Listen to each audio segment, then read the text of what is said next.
Now, speaking of the second book, it's so this story is a story that originally comes out serially to your newsletter. Is that right?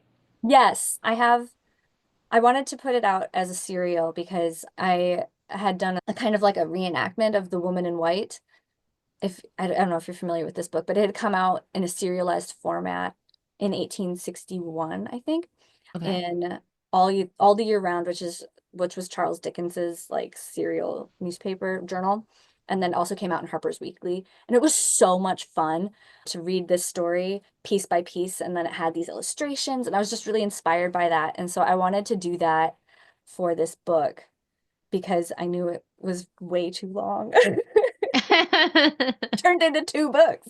And so it's not only trying to capture and encapsulate this time period, but the way that I'm releasing it also has an homage to that time period. And we can kind of have this little mini sort of experiential archaeology moment as we read it piece by piece. And then I put it together with recipes and crafts and novelties from largely Godey's Lady's book, but also Peterson's Hmm. magazine.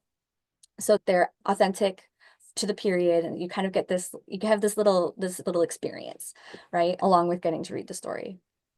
That's really cool. And so to receive this, we just have to sign up for your newsletter.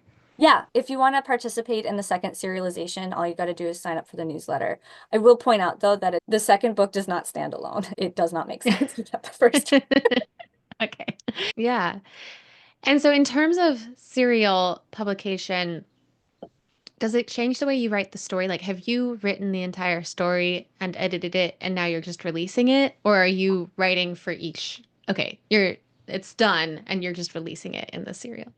I don't trust myself to be able to write coherently on that kind of deadline. So for both the first book and the second book, I finished it before the serialization starts so that we are all on the same page and we all know like it's going to come out consistently and it will have an ending.